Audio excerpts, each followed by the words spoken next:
In life, you have to find a way or you have to make one. Because most people don't stop because they failed. They stop because the original plan stops working and they don't know how to respond when the path they expect disappears. We grow up believing progress looks like a clear route, do this, then that. And as long as things roughly follow that order, we feel justified in continuing. But the problem is real life does not work like that. It almost never works like that.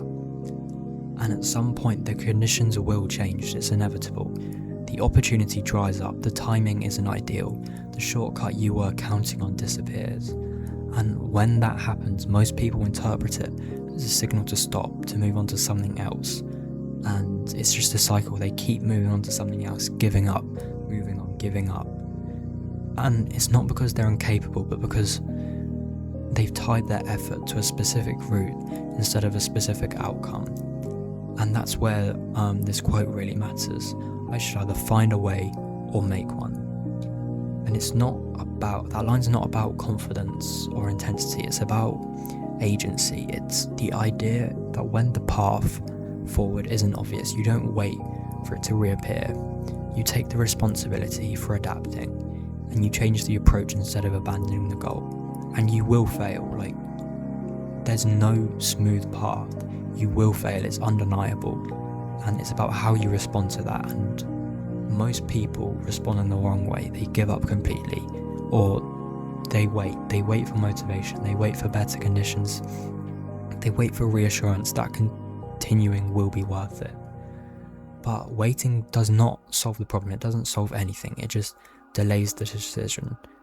And by the time that waiting period is up, the opportunity might have completely closed.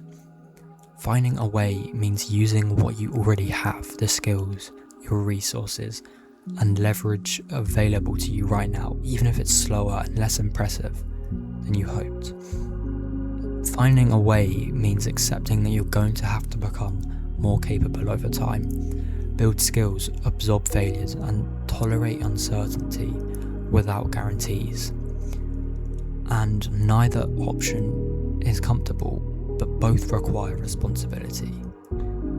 And what doesn't work is standing still and calling it patience. And this is why people get stuck for so many years without ever fully quitting. They don't move forward, but they don't let go either. They just stay in a state of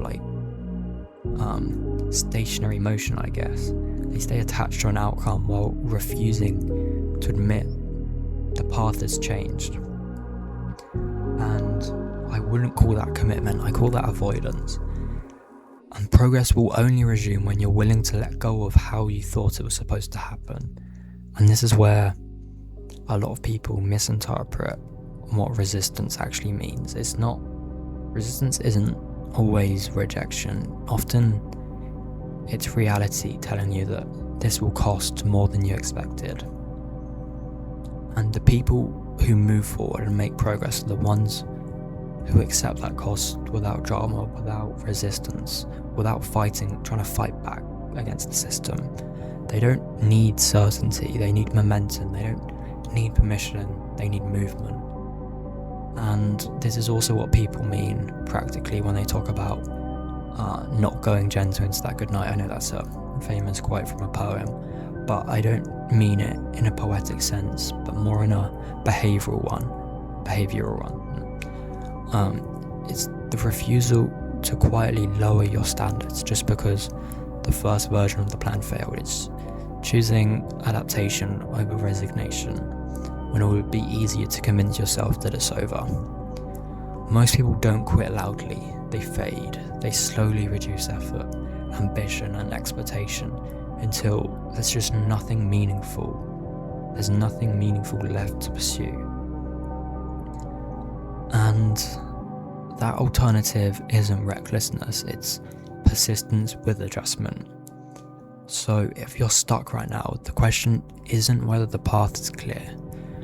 The question is whether you're willing to either find a way forward with what you do have, or make one by becoming someone you're more capable than you are today. Because the outcome doesn't belong to the person who chose the perfect route. It belongs to the person who refused to stop when the root disappeared. Find a way or make one. That's the principle you need to take away from this video.